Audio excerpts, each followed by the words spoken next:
This is the campus sports center. Inside is where the suspect fired 6 different shots. He then ran through these doors to get away.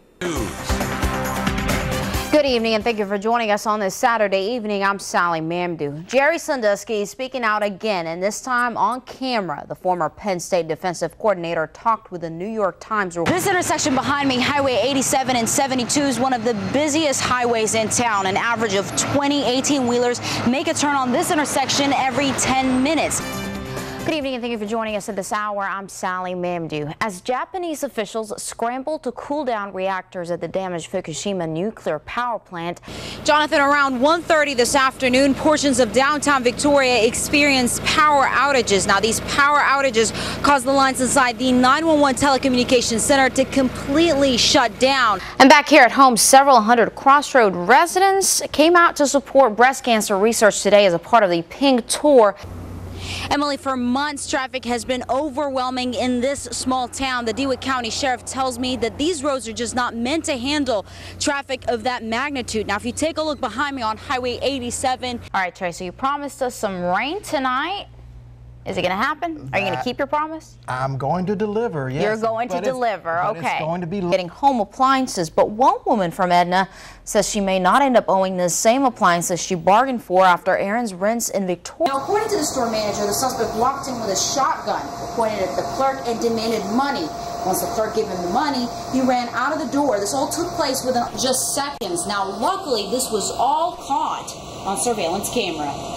And new tonight, a 2-car accident sends 4 people to the hospital. The accident took place. The water outages isn't the only thing that's frustrating a lot of the neighbors that live out here. It's also the sudden spike in their water bill. Red tide has officially made an appearance in several local bays, and the toxic algae has dead sea life popping all over the channels. And right after the suspect robbed the bank, he ran about half a block to this barber shop in order to hide from police. Well, 3 people were rushed to area hospitals today after a 3-car accident that occurred this afternoon on North Navarro. Court documents reveal that the 2 women were instructed to pull their dresses up to their neck, pull their underwear down, and bend over. All of this took place right on the side of the highway. Job. All right, now turning to sports and in college football, the Sooners just absolutely rolled in over K-State today, huh? Lacey and Jonathan, if you take a look right behind me over here, Goliad County deputies have closed a portion of Lemke Road where a body of a man. It was a terrifying few seconds for this one store clerk, but thanks to the watching eye of the store's surveillance camera, police have a description of the suspect. Millions of long-term unemployed Americans could see their federal benefits dry up next year. That all depends on whether Congress decides to extend them into January and beyond. It was an hour of fear at the Victoria College campus after an armed man reportedly fired several shots on campus and then fled the scene Wednesday afternoon. A couple of my friends, I knew they were crying. I guess they're shooken up. None of the guys were just kind of, what do we do? You know, we were shocked. Shocked to witness this man, 39-year-old Marcus Washington, who's not a student at the Victoria College, pull a weapon out after an altercation between Washington and a student at the campus's recreational area. He pointed at him, and this other basketball player pushed him out of the way, and then he got mad and started shooting up in the air. This is the campus's sports center. Inside is where the suspect fired 6 different shots. He then ran through these doors to get away. Within seconds, students on campus received the terrifying news. A phone call while we were in class and told us to stay put.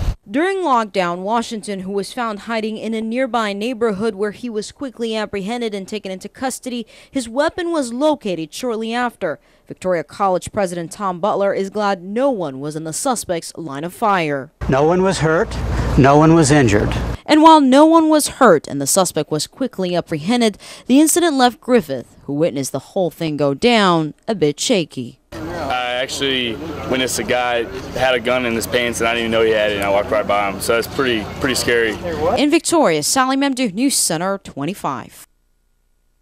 It was business as usual for D&D Liquor Store on Tuesday night. That's up until store owner Steve Willman, who wasn't at the store Tuesday, received a phone call from one of his employees. He pointed the gun at her several times. Willman rushed immediately to his store to find his employee was terrorized for cash.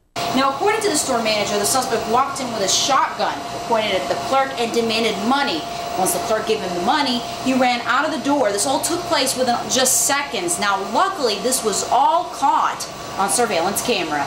Woolman showed me the video from one of the cameras that captured the terrifying moments for the cashier, who was restocking the shelves when the suspect suddenly walked in, pulled his shotgun out, and pointed the gun at the cashier until cash was in his hand. Gonzales police believe the suspect is a Hispanic male who's in his late 30s.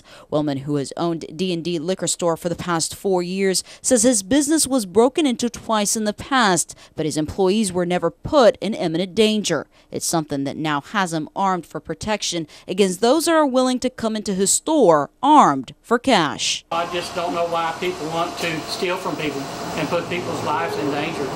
In Gonzales, Sally Mamdooh, News Center 25.